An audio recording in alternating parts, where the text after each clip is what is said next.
दलितों के खिलाफ पुलिस एक संगठित गिरोह की तरह काम कर रही है।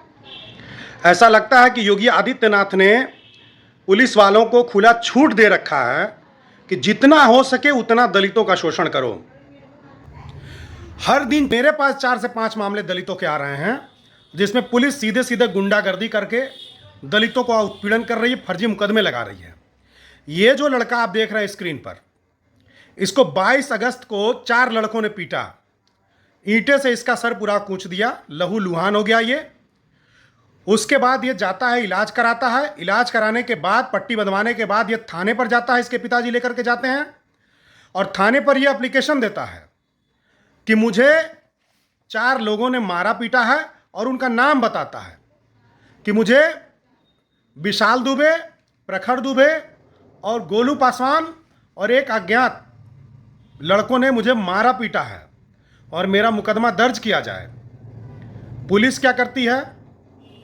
मुकदमा नहीं लिखती है। घटना बड़हलगंज थाने की है। कुछ अम्बेडकरवादी साथी जाते हैं, पुलिस से सवाल करते हैं, तब जाकर के पुलिस इस मामले में 323 धारा लगा करके एक एनसीआर दर्ज कर लेती है और उसमें ये जो दुबे टाइटल वाले लड़के हैं, विशाल दुबे और प्रखर दुबे, यानी कि सवर्ण लोग, इन लोगों का नाम एफआईआर से निकाल देती है।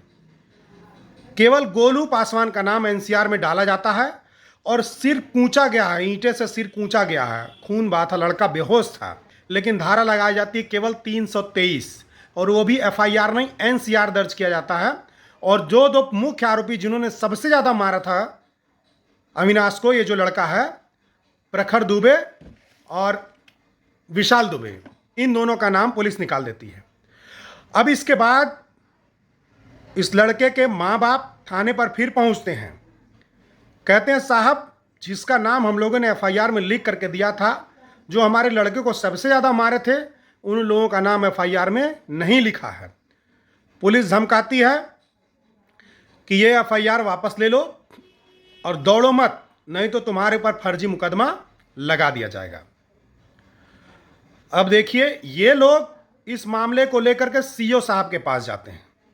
अनीस कनौजिया हत्याकांड के बाद से एक सीओ हमारे यहाँ हैं, दलित सीओ हैं, लेकिन उनका काम है कि दलितों का मुकदमा सवर्णों से सुलह कराना, सवर्णों को एससी एसटी एक्ट से बचाना। तो सीओ साहब के पास भी गए लेकिन कोई सुनवाई इन्होंने नहीं किया। उसके बाद ये जो अविनाश लड़का है ये और इसके माता पिता आईजी साहब के आते हैं, उनके यहाँ एप्लीकेशन देते हैं कि सर हम लोगों ने थाने में फला फला का नाम दिया था कि इन्होंने हमारे साथ मारपीट किया है, लेकिन पुलिस उनका नाम नहीं लिख रही है, उल्टे पुलिस हम लोगों को हम पर फर्जी मुकदमा लगाने के लिए धमकी दे रही है। आईजी साहब फ़ोन करके थाने पर पूछते भी हैं और एफआईआर में उन दोनों लड़कों का नाम भी शामिल करने की बात करते हैं, लेकिन कोई कार्रवाई नहीं होती है। और उसके बाद जानते हैं क्या होता है?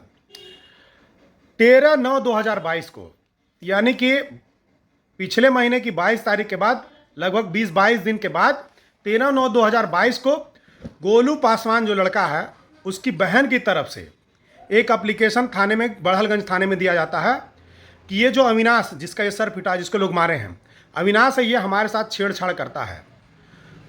और उस एक एप्लीकेशन के आधार पर बिना किसी जांच के अविनाश के ऊपर 354 और पास्को एक्ट का मुकदमा दर्ज कर दिया जाता है। तत्काल एफआईआर नंबर 440/2022 थाना बड़हलगंज। तो ये पास्को एक्ट और 354 का मुकदमा अविनाश के ऊपर लगा दिया जाता है और आज अविनाश के घर छापा मार करके उसके घर से उसको घसीट करके पुलिस बड़हलगंज थाने में ले गई है और इस समय उसकी पिटाई हो रही है। अविनाश की उम्र महज 17 साल है, पुलिस वाले ये कह रहे हैं कि उसको 18 साल बना देंगे। तो ये पुलिस की कार्य प्रणाली है। उत्तर प्रदेश में पूरा देख ही रहे हैं आप, बर्बरता किस तरह से दलितों के खिलाफ चल रही है और ये एक जीता जागता उदाहरण अविनाश का आपके सामने है।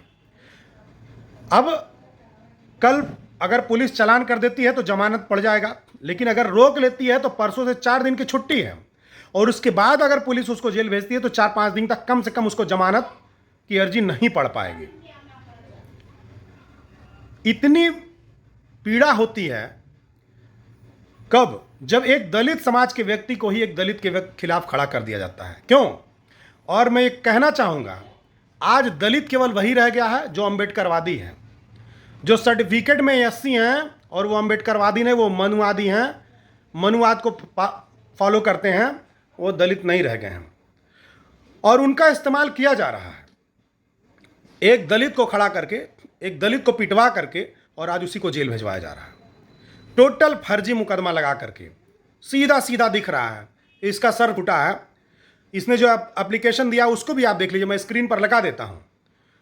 इसमें इसने विशाल दुबे, प्रखर दुबे और एक अज्ञात और गोलू पासवान का नाम डाला है, लेकिन पुलिस ने केवल गोलू पासवान का नाम डाल दिया और केवल एनसीआर दर्ज किया। धारा कौन सा लगा है? 323, खड़े खड़े जमानत हो जाए।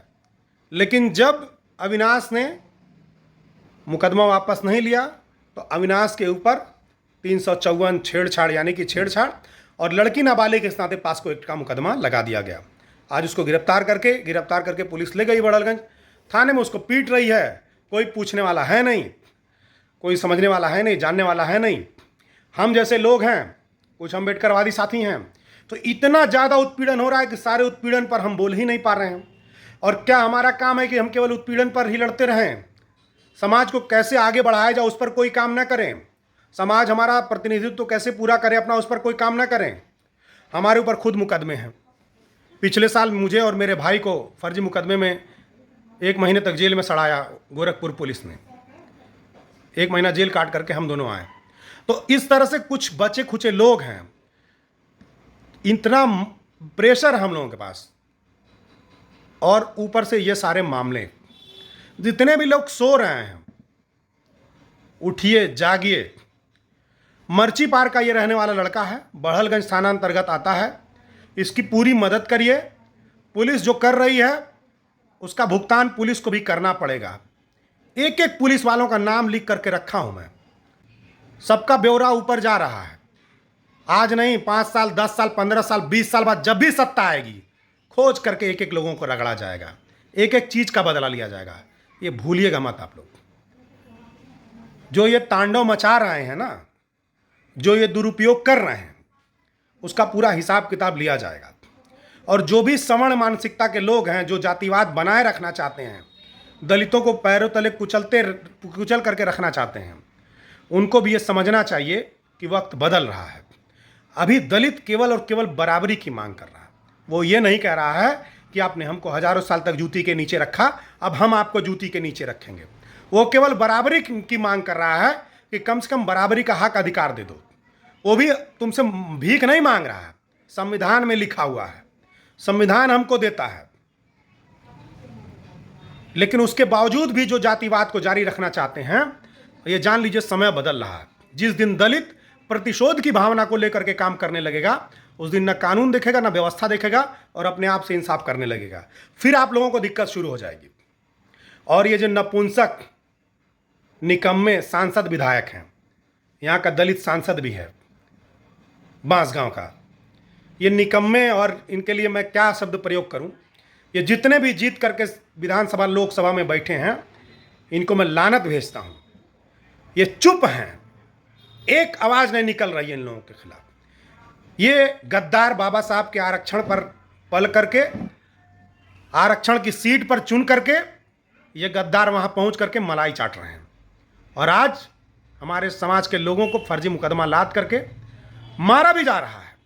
जातिवादी गुंडे मार रहे हैं, जातिवादी पुलिस उनके ऊपर मुकदमा डाल करके जेल भेज रही है, और ये नपुंसक चुपचाप बैठे हुए हैं, मजा मार रहे हैं। समय आएगा, सबका समय आएगा। फिलहाल आप सब लोगों से अपील है कि आप लोग इस लड़के के साथ खड़े होइए। ये बेहद गरीब है, इनके पास एंड्रॉयड फ़ोन नहीं है। अभी मैं इनसे कह रहा हूं कि जो आईजी के आपने एप्लीकेशन दिया था उसकी एक फ़ोटो खींच करके मुझे भेज दो। इनके पास एंड्रॉयड फ़ोन नहीं है कि ये फ़ोटो खींच करके भेज सकें। ये कहाँ से मुकदमा लड़ेंगे? पास्को एक्ट का जमानत कैसे कराएंगे? जेल में बैठकी का पैसा लगता है, जेल में खाने का पैसा लगता है। जेल में अगर पैसा नहीं है तो आपको जानवरों से बदतर आपकी हालत कर देंगे जेल में लोग। लेकिन सब दिन देख रहे हैं हम लोग, सब दिन काटना पड़ेगा। तो आप लोग इनकी मदद करिए। जो भी लोग इस वीडियो को देख रहे हैं, सुन रहे हैं, जो भी आर्थिक सहयोग कर सकते हैं इस बच्चे का करिए। कल इनके पिताजी को, माँ बाप को मैं गोरखपुर बुलाया हूँ और मैं भी आ रहा हूँ, और कल फिर से हम लोग वरिष्ठ पुलिस अधीक्षक से मिलेंगे। हालांकि कोई उम्मीद नहीं है, और अगर ये पुलिस चालान करेगी तो इनका जमानत कराया जाएगा और इनको न्याय दिलाने की कोशिश की जाएगी। आप लोग इतनी देर तक वीडियो में बने रहें। बहुत सारे गांधी के हरिजन इसको स्किप करके जा चुके होंगे वीडियो को, क्योंकि उनको निरहुआ का गाना सुनना है। लेकिन जो भी बने हुए हैं उनको मैं धन्यवाद देता हूं, आभार व्यक्त करता हूं। आप हमारे साथ बने रहिए, हम लड़ते रहेंगे, मिट जाएंगे लेकिन झुकेंगे नहीं। जब तक व्यवस्था नहीं परिवर्तित होगी तब तक आंदोलन हम लोगों का जारी रहेगा, चाहे किसी भी तरीके से हो, मरना पड़े गलना पड़े, क्योंकि हम लोग ये मान चुके हैं हमारी इस पीढ़ी को कुर्बानी देनी पड़ेगी। हम सुख से नहीं जी सकते, हम ये मान चुके हैं और हमको कोई डर नहीं रह गया है। जय भीम, नमो बुद्धाय। इतनी देर तक आप वीडियो में बने रहें इसके लिए बहुत बहुत आभार।